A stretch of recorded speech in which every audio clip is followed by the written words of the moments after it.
მე პირადად წყლის ჭაული არ შემხედია. რომ გავედით, იყო 30 ნოემბერი, დაახლოებით 11 საათი. საღამოს და მეკეთა აიწინაღი. და ვიდექი პარლამენტის წინ, ცოტა ხანი. მაგრამ იქ ზოგჯერ ეს აიწინაღი იმდენად შემაწუხა, იმიტომ რომ ჟანგბადი არ მქონდა და ზოგჯერ ვიხსნიდი, აი შეიძლება ნახე რამოდენმე წამით. სულ არ მომიხსნია. და მე უკვე დავაპირე სახლში წასვლა მეტროთი. და იქ იდგნენ რობოკოპები იქ მეტროსთან და ვიფიქრე რომ მივალ რობოკოპებთან და ვეთქვი ერთ-ორ სიტყვას, იმიტომ რომ წინა დღეს რომ ნახე რომ ძალიან უტყამდნენ ახალგაზრდებს და მინდოდა როგორც დედობრივი მით რომ ჩემი შვილის ტოლები ხართ მეთქი და ვეთქვი ერთ-ორ სიტყვას ვეთქვი და რომ მივედი რობოკოპებთან მოვიხსენი ეს აიწინაღი რომ ჩემი ხმა კარგად გაიგოთ და იქ იყო მათ უკან იყო ძალიან დიდი განათება შუქი, მაგრამ ეს შუქი არ მისცემულა რაღაცად ცუდად მომხდა ორგანიზმში და რაღაცნაირად ვიგრძენი რომ აი უცებ როგორც დავიწყე ლაპარაკი, ორი სიტყვა უთხარით, აღარც მახსოვს, აი რამდენი ნახევარი წუთიც არ იქნებოდა რა ველაპარაკებოდი და ამ დროს ვიგრძენი, აი ზუსტად იმ დროს როცა ველაპარაკებოდი რობოკოპებს, რომ მოვიხსენე ეს აიწინაღი და ეს შუქი, თუ გამოსხივება თუ რადიაცია არ ვიცი რა იყო ეს რომ ასე ვთქვათ შემოვიდა სხეულში და ამ დროს რომ მოიხსენი ეს აიწინაღი ვიგრძენი რაღაც ეს არ იყო აი რაღაც ეს წიწაკის სპრეი თუ რაღაცნაირად აი ის უფრო იყო მხუთავი აირი აი რაღაცნაირად აი ჩამეხუთა ხუთავით არ იყო ეს რაღაც ცემსადენი გაზს არ გავდა უფრო გავდა მხუთავად რომ მოიხსენი აი ძალიან გამიჭიდას რომ თქვა და ამ დროს ვიგრძენი აი ზუსტად იმ დროს რობოკოპტა რო ვიდექი და რო ვესაუბრები თითქოს აი რაღაცა დამიარა დენისავით და თქვა აი როგორ აგიხსნათ რეზინასავით მომიჭირა ორგანიზმში და სისხლი დაიძრა თავში. აი მაგ დროს ვიგრძენი რომ ძალიან დიდი ძლიერი მოწოლა სისხლის თავში. და რომ მოვტრიალდი, მე ჟურნალისტები იყვნენ და რაღაცა მკითხეს და მე უკვე აღარაფერი აღარ მახსოვს მკითხეს.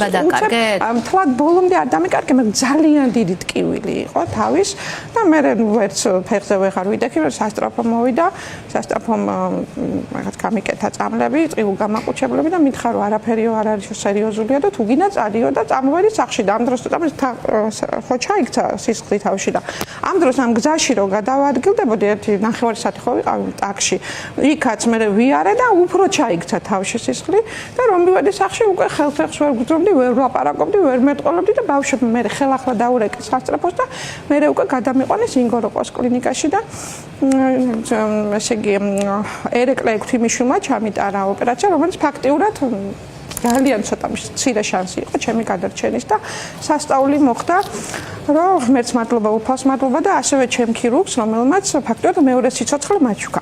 მაგრამ ახლა რაც შეეხება იმ გაზს, ახლა მე ეს იქ რა იყო და რა შევიცნო ხო არ ვიცოდი. მეგონა რომ უბრალოდ გასკდა ანევრიზმა და ახლა ვიცით რომ ადამიანს დღეში რო წავიკითხეთ 15000 ადამიანს უსკდება დღეში ანევრიზმა. მაგრამ მე ბევრი წავიკითხე ამის შესახებ ინფორმაცია იცით მოიპოვება სამედიცინო სფეროში და ესე იგი ჩემი ანევრიზმა იყო 3 მმ-იანი ანევრიზმა და 3 მმ ძალიან დაბალ რისკებში შედის გახეთქვის თუ რაღაცა ძალიან დიდი ზემოქმედება არ მოხდა. ხო და ნუ სტრესი რა ექიმს ვკითხე შეიძლება სტრესი და ასე შემდეგ. ნუ რაღაცა ფიქრობ რომ შეიძლება ამის გამო. ეხლაც არ ვარ 100%-იანი დარწმუნებული მტკიცებულობა არ არსებობს. ამ დღეს უკავშირებთ და ამ მომენტს და ამ შესუნთქვას თქვენ ასე იწყება თქვენი პირადი გამოცდილებით კი რა ხან უკვე ეს გაჟღერდა რომ ის ნივთიერება ასე ვთქვათ იყო გამოყენებული რა ქვია კამიტი ხო უკვე იმ კამიტ მოდის გიხდით გეტყვით ხო იქ უწერია ესე იგი ანოტაციაში რომ კამიტი უკვე იწევს უკვე არსებული ანევრიზმის გასკდომას ხო ერთადერთი რასაც ამბობს დღეს რეჟიმი ამბობს რომ არ გამოუყენებია კამიტი მაგრამ ადასტურებს რომ ამ კოდის ქვეშ რომელიღაც ნივთიერება გამოიყენა და ყველა მათგანი ამ კოდის ქვეშ არსებული მაგრამ წყლის ჭავლი მე არ შეხებია. ეს იყო აირი და ასევე გამონათება. მინიმუმ თქვენ უნდა იცოდეთ რა იყო გამოყენებული იმ დღეს. ეს თქვენს ფოტოებსაც, ვარაუდებსაც მეც სიცხადე შესძენდა. თქვენი ისტორია რომ მოგვიყვეთ და დაგიბრუნდებით. მოკლედ მე ცოტა განსხვავებული ის სიმპტომატიკა განმევითარდა და ეს პროცესები დაიწყო გაცილებით ადრე. მე არ უკავშირებ ჩემი ჯანმრთელობის მდგომარეობის გაუარესებას მხოლოდ ნოემბერ-დეკემბერის ფაქტებს და აი წარმოდგენილი მაქვს თელის დოკუმენტაცია, როდის მივმართე, რამდენად ყურადღებით ვიყავი ჩემი სიმპტომების მიმართ. ეს არის სამედიცინო დოკუმენტაცია. ფორმასები მათ შორის, დიახ. ეხლა მე არ ესე პირდაპირ არავის დადანაშაულება არ მინდა, თუმცა დღევანდელ კომენტარებთან გაკეთებულ კომენტარებთან დაკავშირებით მინდა ვაჩვენოთ ფორმასების, აი რამდენი აქვს დოკუმენტაცია ქალბატონი ამაზე საუბრობს, დიახ. აი ეს პირველად როცა მივმართე ჯანმრთელობის ინსტიტუტს, შემდეგ როცა მოხდა სწრაფი გადაყვანა ჩემი სასწრაფო დახმარების მანქანით emergency-ში, ეს შემდგომ ფორმასი კიდევ შემდგომ საავადმყოფოდან გამოწერის შემდეგ ჩატარებული კვლევები და აი კიდე ძალიან ბევრი დოკუმენტი. და როგორ დაიწყო ეს ამბავი, რას უკავშირებს? მოკლედ გეტყვით ახლა პასუხი მინდა პირველ რიგში გავცე ჩვენს ეგრეთ წოდებულ პრემიერ-მინისტრს, რომელიც და ბოდიში მოუხდე საზოგადოებას და ვიტყვი, რომ მსგავსი უტიფარი ხელისუფლება საქართველოს არასოდეს არ ყოლია. და მე ახლა ვიდრე ჩემს ჯანმრთელობაზე ვისაუბრებ ჩვენი მოსახლეობის გასაგონად თუ რა არის დანაშაული და პირადად მე როგორც ერთი მოქალაქე რას მივიჩნევ დანაშაულად. პირველი, როცა მშვიდობიანი აქცია მიმდინარეობს, ეგრევე არ ხდება იქ ყველა ადამიანის გაგიჟება, გადარება და რაღაც გადაზრდა კონფლიქტურ სიტუაციამდე, როცა უკვე საჭირო ხდება სპეც დანიშნულების რაზმების შემოყვანა. მაგრამ რასაც მე ვაკვირდებოდი 23 წლიდან და განსაკუთრებით მეორე ჩემობრუნებულ რუსულ კანონთან დაკავშირებით, რასაც შემოაპარეს ასევე მინდა აღვნიშნო ოფშორების კანონი და შევახსენო ეს მაყურებელს, აი იმ მოწამვლის პერიოდებიდან დაიწყო ჩემი მდგომარეობის გაუარესება. დანაშაულია ჩემი აზრით, როცა გედედეს და კრიმპოლის თანამშრომლები ყავს ახალგაზრდების და მშვიდობიანი მომიტინგეების მიმართ გამოყვანილი მაიდენტიფიცირებელი ნიშნების გარეშე. ეს პირველი, როცა მათ ხელფეხს უხსნი ჩაიდინოს დანაშაული და გარანტიას აძლევ, რომ ამაზე არავინ არ დაიშება. მეორე, როდესაც ღელა ბოდიში გიხდით ამ ფაქტებზე ვერასოდეს ვერ ვსაუბრობ რაღაც ემოციის გარეშე. მეორე, როცა ამდენი დანაშაული ხდება და მიმართავთ დედები, ქალები ჩვენს კოდში, აი გენეტიკურ კოდში, რომ მომავალი თაობა გადავარჩინოთ და მივბრივართ პოლიციელებთან და ვთხოვთ დახმარებას და არ რეაგირებენ. ეს მინიმუმ ხო არის გულგრილობა. კი ბატონო. მესამე, მიზანმიმართული თავდასხმები ჟურნალისტებზე და ამის უამრავი ფაქტებია და ყველა ის დამნაშავე იდენტიფიცირებული ყავთ, როგორც თქვენ გამომძიებელ ჟურნალისტებს, ასე TV პირველი ჟურნალისტებსაც. და ყველას ვერ შევძლებ ჩამოვთვალოთ, მაგრამ წარმოიდგინეთ ახლა საზოგადოებისთვის და თუნდაც დიასახლისებისთვის გასაგებად მინდა ვთქვა. ქიმიური ნივთიერებები, რომლებიც საყოფაცხოვრებო მოხმარებაშიც კი გვაქვს, მარტივად ესე რომ ვთქვა დომესტოსიც, რომ ვიხმაროთ ყოველ დღე სველი წერტილების დასამუშავებლად, ისიც კი გამოიწვევს ჩვენი ჯანმრთელობის დაზიანებას, ხო? სასუნთქი გზების წვას, თვალების წვას და ასე შემდეგ. თქვენ წარმოგიდგენიათ, რომ მთელი კვირების და მთელი თვეების განმავლობაში მიდის ახალგაზრდებზე მოწამვლა, დარბევა, მტრევა ძვლებში, თავში და ვინ არის პასუხისმგებელი? ეს ყველაფერი თუ არ იქნა გამოძიებული, ეს იქნება სახელმწიფოს წიხლი. და სახელმწიფოს მიერ შეგნებულად გამოყენებული ქიმიური იარაღები. მე რატომ მინდა რომ თქვენი ისტორია მოყვეთ დღეს სადღაც 10-ულმა ადამიანმა მიმართა საერთოდ ჯანდაცვის ოცნების ჯანდაცვის მინისტრმა თქვა და საერთოდ ერთი ღამე არ გაუჩერებიათ კლინიკაში არც ერთიო ასეთი პოზიცია ჰქონდა მას. აი თქვენი ისტორია რომ ეხლა გეტყვით როგორ მოხდა ეს პირველი სასწრაფო დახმარების მანქანა როცა დამჭირდა მე ქრონიკული შაკიკის მქონე ვარ და ყველა ვინც ამ დიაგნოზით არის იცით რომ რა გაუსაძლისი სიტკივილები აქვს დამჭირდა რუსული კანონის მიღების დღეს მე ამის შემდეგ აქციები საპროტესტო მოწამლა გათიშვები აირწინაღები დამეწყო თავბრუსხვევები ვერ დაუკავშირე ვერაფერს სწორედ ამიტომ მივაკითხე ჯანმრთელობის ინსტიტუტს შეიზღუდა ჩემი მოძრაობები თუმცა რადგან შაკიკი იყო ესე ვერავინ ვერ მითხრა რამდენიმე ცნობილ ექიმს მიმართე რომ ეს შეიძლება ყოფილიყო რაღაცის გაუარესება და მეც აქცენტირება არ გამიკეთებია ამ საპროტესტო აქციებზე რადგან ათასობით ადამიანი იყო ხო მე ვიკვლევდი რა მჭირს რატომ არ ესე მდგომარეობა უცებ სექტემბრის ბოლოს ხდება ესეთი რაღაც საჭესავსი ვარ და ვატო სურგულაძეს ყველა ძალიან კარგად ცნობ ჩემი უახლოესი მეგობარი არის და გვერდით მადლობა ღმერთს რომ გვერდით მეჯდა იმ მომენტში გავშეშთი მანქანას და რასაც ქვია გაშეშება სრული და გავიჩიშე ვეღარ მოძრავ და იქ რა მოხდა მოკლედ ვიტყვი რომ გადამიყვანეს ავადმყოფოში გადამიღეს მაგნიტორეზონანსული ჩამიტარდა კვლევები საბოლოო ჯამში მე მივაკითხე ურთულესი ჯოჯოხეთი გავიარე მე ვერ დავდიოდი მე ვერ ვახერხებდი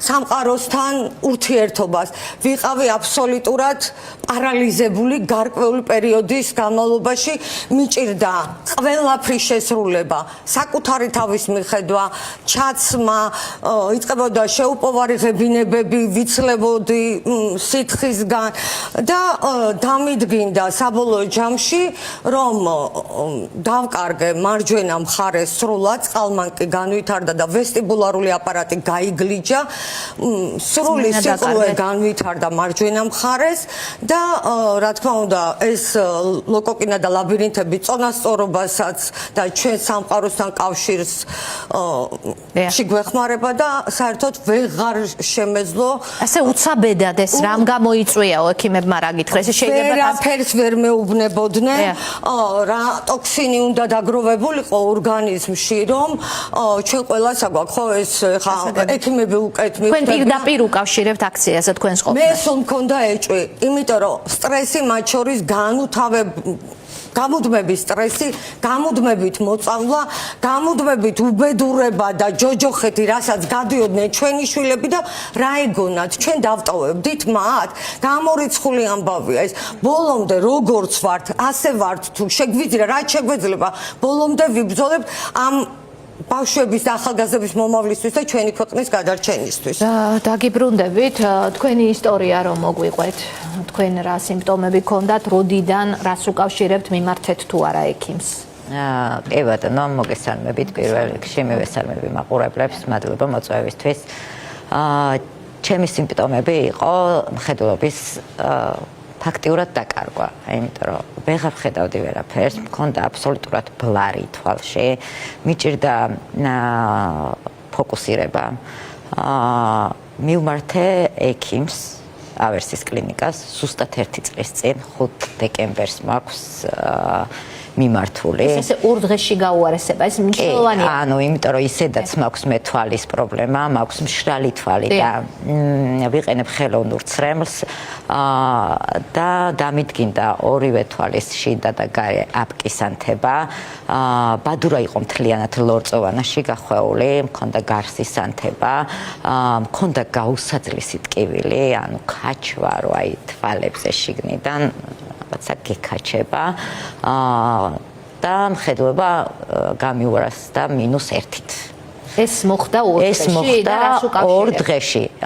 პირველ რიგში ვუკავშირებ იმას, რომ პირველი გაზის ბალონი როგორც კი გაისროლეს, საკმაოდ მოულოდნელად ჩამივარდა ფეხებში, ოღონდ ვერც გავიაზრე, რომ ეს რამე სხვა შეიძლება ყოფილიყო და მეგონა რომ უბრალოდ რაღაც დამივარდა და დავიხარე და მთლიანად ნაკადი გაზის შემომეფრქვა სახეზე და იქ გონება დავკარგე და როგორ გამომიყვანეს არ მახსოვს, როგორც კი მოვედი გონზე, ისევ დავბრუნდი რა თქმა უნდა წინა ხაზზე, მომხვდა ყველა ჭავლი წყლის, ქონდა ის სხეულის ნაწილები, რომლებიც მიჩანდა ხელები, სახე მთლიანად დაწითლებული, თუმცა მქონდა აგრეთვე კარგი აირწინაღი, რომელიც რუსულ კანონებზე მქონდა ნაყიდი და დამეწყო საშინელი ალერგია, ქავილი, გამონაყარი, სიწითლე სხეულზე,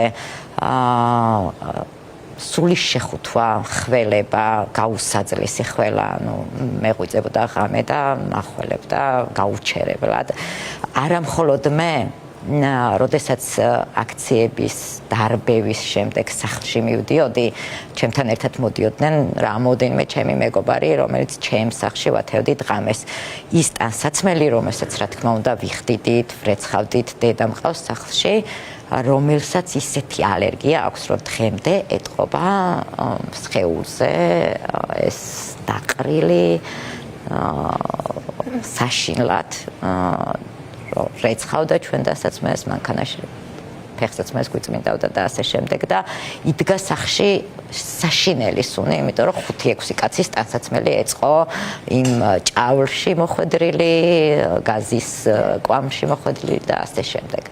რამდენად ხანგრძლივი იყო ეს სიმპტომები თქვენთვის? ჩემთვის თვალის გაუარესება დღემდე გრძელდება, იმის მერე მიჭირს ხედვა, მიჭირს კომპიუტერთან მუშაობ და ყოველ 20 წუთში იძულებული ვარ, რომ ავდგე, თვალები დავასვენო, დავხუჭო, გავახილო, ფოკუსი გავასწორო, ბლარი მოვიშორო, სათვალეს ხან ვიყენებ, ხან ვერ ვიყენებ, იმიტომ რომ ხან სათვალით უფრო ცუდად ვხედავ და ხან უსათვალოდ უფრო ცუდად ვხედავ.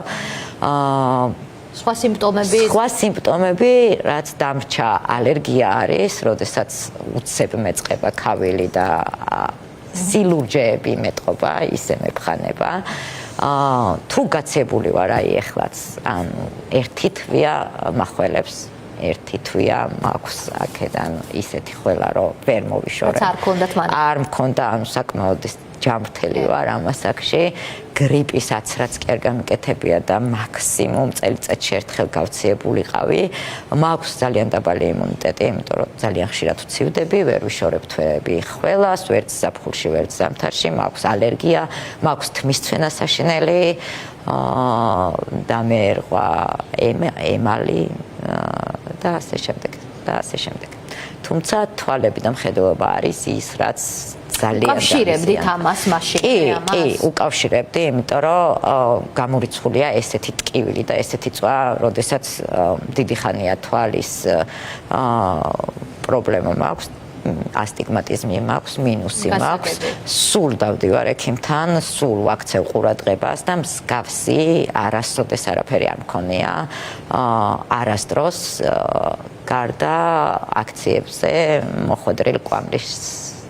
და ეს თქვენ ახსენეთ ღია ადგილები, სადაც მოხვდათ, რამდენ ხანს გრძელდებოდა სიწითლე? წვა გრძელდებოდა ძალიან დიდ ხანს, ანუ ავდიოდით სახეზე და ხელებზე ბალაკლავა მეკეთა, იმიტომ რომ მოტოციკლებზე ვზივარ და სისტემატურად მეკეთია ზამთარში მით უმეტეს ბალაკლავა და ადგილზეც ბალაკლავა მეკეთა ხოლმე და ის ადგილები რაც მიჩანდა, მქონდა სუწითელი ხელები განსაკუთრებით, ფიზიოლოგიური და მქონდა ძალიან ბევრი და იმას ვიულებდი და შემდეგ მივაგენი იმ ხერხს, რომ ვაზელინი, როდესაც გესვა, არ გეწვოდა ეგრე და დამქონდა უამრავი ვაზელინი, ურიგებდი მეგობრებს, უცნობებს, ნაცნობებს და ვიმუშავებდი.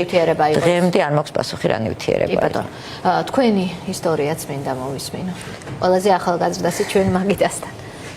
გამარჯობა, მივესალმები მაყურებელს. ჩემი ისტორია იყო ისეთი, რომ 2 დღის განმავლობაში ზედიზედ გაზის კაფსულა დამივარდა ერთ და იგივე ადგილას ფეხთან. მეორე დღეს საერთოდ არ მახსოვს, იმიტომ რომ გავითიშე უკვე და საერთოდ ან გონზე ვიყავი, მაგრამ არ მახსოვს ის მომენტი, რა ხდებოდა და როგორ ხდებოდა. პირველ დღეს მოვიწამლე, თუმცა მხოლოდ გულისრევის შეგრძნება მქონდა და გაზაფხულის აქციებიდან გამოცდილებით ცოტა ხანი გულისრევა დიდხანს კვამში როცა გიწევდა ყოფნა მაინც გრძელდებოდა და მე გადიოდა, ხო? ვიფიქრე, რომ ჩვეულებრივად უბრალოდ გაისგან მოვიწამლე და ხვალ გამივლის. მეორე დღეს ისევ მოვიწამლე, შემდეგ უკვე უსაფრთხო ადგილას, აივნიდან როცა ვიღებდით ძალიან ბევრი რობოკოპები იდგნენ აივნის ქვეშ და ვინდან მე და ჩემი მეგობრები ვიღებდით კადრებს, რომ ძალიან ბევრი რობოკოპები იყვნენ და სახეში შემოგვასხეს ციცაკის სპრეი. ცოტა ალერგიული ვიყავი აქციებამდე და შესაბამისად ალერგია მომცა ისეთი, რომ დაახლოებით 2 საათნახევარი ცარიელ ოთახში მე და ჩემი მეგობარი ჩაკეტილები ვიყავით. აირწინაღები გვეკეთა ოთახშიც, იმიტომ რომ საერთოდ საუბარი, სუნთქვა, ყველაფერი შეუძლებელი იყო, იმდენად ყველა 5-მდე დათვლამდე გვახველებდა. მეორე დღეს პირდაპირ იქიდან წავედი აქციაზე, ოღონდ რომელიც უკვე პარლამენტთან არ იყო, სხვა ტერიტორიაზე იყო და უეცრად უფროს ადამიანთან საუბრის დროს ვიგრძენი სასწაული თავის ტკივილი და ყურში დაიწყო რაღაცის წუილი. ვიფიქრე, რომ ჩვეულებრივი ამბავი იყო, უბრალოდ გამოძინება მაკლდა და ამიტომ ტკიოდა თავი, სახლში როცა მივედი დავლიე ტკივილგამაყუჩებელი, დაახლოებით 2 საათში მეორე ტკივილგამაყუჩებელიც და არ გამიარა თავის ტკივილმა. 2-3 თვის განმავლობაში ეგ ყველაფერი გრძელდებოდა. თუმცა მაინც დავდიოდი აქციებზე. ნებისმიერ მძაფრ სუნზე თავიდან მახსენდება დღემდეც კი ის სუნი, რითიც მოვიწამლე. დღემდე ჩემი სიმპტომები გრძელდება, თავის ტკივილმა გამიარა, თუმცა დაურეგულირებელი წნევები მაქვს, 160-ზე რომ მაქვს, 2 წუთში რო გავიზომო 90-50-ზე მაქვს. სისუსტის სასწაული ბრძოლა მაქვს, თუ ცოტა ხანი გავიარე და არ დავჯექი ძალიან მიჭირს, როცა კილომეტრების გავლა შემეძლო. და ამ ბოლო დროს, როცა უკვე ცხვირზე ვიმკურნალე, სინუსების და წიაღების ანთება მქონდა, როცა ეს ყველაფერი ვიმკურნალე, დამეწყო ცხვირიდან სისხლდენა, ღამე უეცრად ცხვირიდან სისხლი მომდის და ყველაზე მეტად რის მეშლია, რომ მაგ სისხლდენამ არ დამახრჩოს, იმიტომ რომ დილას გამიღვიძია და მთელი ლოგინი სისხლით ყოფილა სავსე ცხვირიდან წამოსული. და დღემდე ვცდილობ გამოვიკვლიო რა მჭირს, ექიმებთან დავდივარ, ვერაფერს ვერ მეუბნებიან, იმიტომ რომ კონკრეტულად რას აქვს ზიანი მიყენებული ვერ ვიპოვეთ. დღემდე ვცდილობთ რომ ვიპოვოთ ეგ ყველაფერი.